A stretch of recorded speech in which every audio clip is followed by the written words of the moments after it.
Hello, good morning, my esteemed viewers. Today again, let us try to discuss about the human factors and see actually how it affects our daily activities, and we really create a lot of accident because we do not actually observe what is supposed to be done, as we try to neglect and try to blame other people. So today I'll discuss again about human factors and safety behaviors. Okay, the question is why people break rules that are available. But even before we proceed, it's very good to ask you to subscribe so that when we present a new video, you'll be the first one to watch. Well, we are fond of breaking our laws because of few issues here and there. The first one is that we must be positive, all of us, that we are going to succeed. We must come with a morale and avoid the obstacles that are there.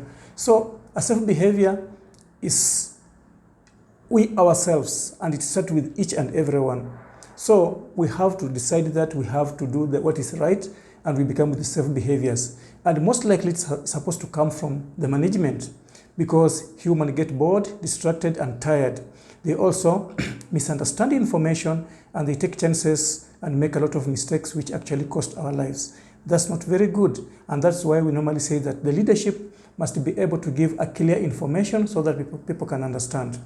Also, human behaviors are affected by three main factors, which is organization. On organization, we have culture, we have leadership, we have resources, and work patterns and the communication. Because if you do not have the resources, as much as you try, you are not going to succeed, because the obstacles and also poor communication might lead on the same things. And then the job we normally do, task, workload, environment you are working in, it can also distract you to do the right things, displays and the controls on work and equipment and the procedures also, all those things. If you give someone a wrong instructions, it's likely to do a lot of mistakes. But if you give him a clear instructions and ask a question and understand, it will be very clear for him to do the right thing.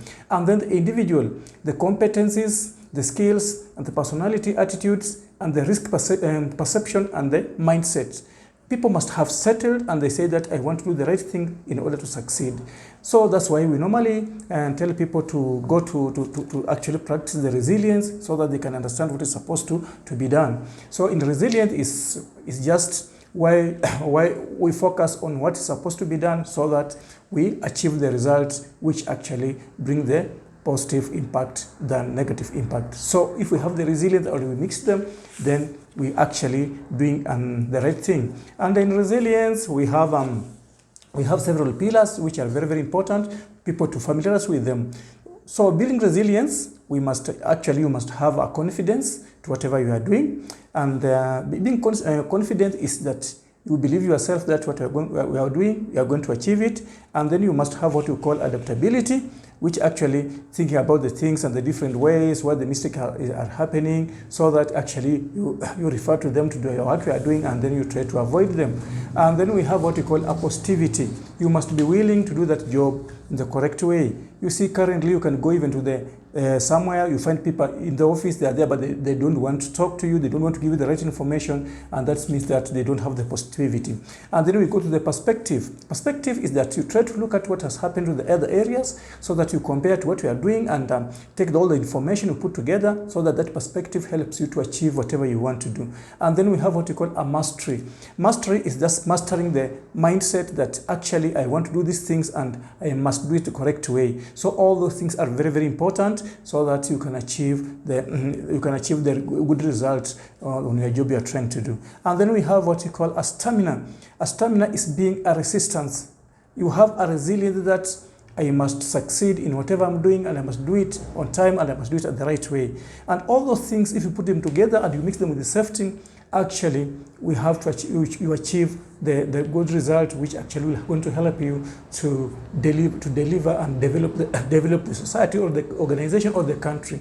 So what I can say that we as people, we must work to develop our country, develop our organization, and the bottom line, develop our family. And then something which is very, very important is that we must have empathy. If somebody comes to you with a problem, listen to him carefully and try to relate to yourself. Suppose it was you What could have you done? Because we can see people have really changed. They con people, they take things for nothing, no one cares, and actually no country under the world has ever developed in that manner.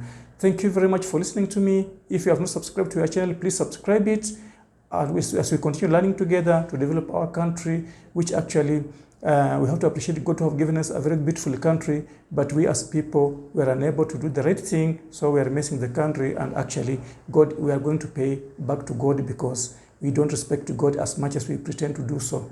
Thank you very much and have a safe day.